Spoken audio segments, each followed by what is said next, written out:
Hi everyone and welcome back to my channel. Today I will be reviewing Crystal K's newest album, For You. Before we get started, I want to remind you that this is simply my opinion on the album, and if you enjoyed this review, don't forget to subscribe to the channel for more. Crystal K is making a long-awaited comeback this year after her last album, Shine, was released back in 2015, and after a couple of singles and a more or less silent period with no releases, she's back this year with this new album called For You. If you remember my last review about the album Shine, I wasn't too convinced by the album back then. It felt too much like an album made for winter and especially around Christmas time. And now that this new album is out, I wasn't sure how it would turn out, and you can imagine my relief when I heard it for the first time and then a few more times after that. For You is an album that is perfect for summer.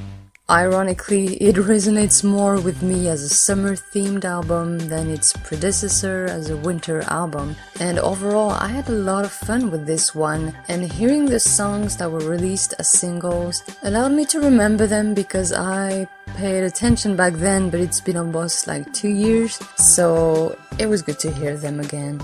Right from the start, the album starts on a bright and dynamic note, and it takes the 7th song to slow things down a little, with the cover of Forever Young from the 80s band Alphaville, and it was quite a surprising cover that I skipped on when it was released. But I like the fact that she sings some lyrics in Japanese as well, so it really feels like, even though it respects the original, it's still a very interesting cover. However, after this song, the album suddenly slows down in a way that didn't feel quite as natural as I think the album wished. And we basically have 3 ballads that follow each other, and it did feel a little bit flat on my end, as none really got me as emotional as I wished.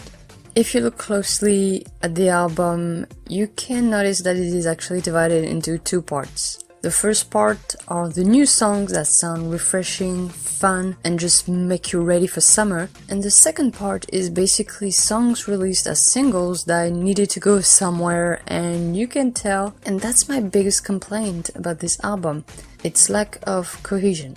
I really had a blast with the first part, and I was really excited when I listened to the first part. I was like, oh, this is going to be a great album, even amazing. But then the second part happened, even though the songs are not the worst ever, obviously, and some are really pleasant like Sakura or Waiting for You, I still felt like we didn't need so many B-sides from the single to be added on this one. For You is a good blend of Crystal K's different music style, whether it's the typical bubbly J-pop song a la Shiawasete or Watashi Tachi and others, or even the typical summer tune. That is, you've heard it before, this type of songs, but it is effective for what it is. And you can tell she definitely pours her heart and soul in her work, and she sounds as charismatic as usual, and she really manages to convey her emotions really well. But that doesn't save the album from sometimes feeling like it tries to keep everything coherent between songs that were released over 2 years ago and songs that were created now, and it sometimes makes it a little bit of a struggle at times, especially for the track list that doesn't flow as well. However, I have to note that this album is making good improvements compared to the previous one, and I did have a blast on at least half of the songs, and that is why I give the album 3.5 stars. Thank you for watching. Don't forget to tell me what you think of the album down below, and I'll see you next time.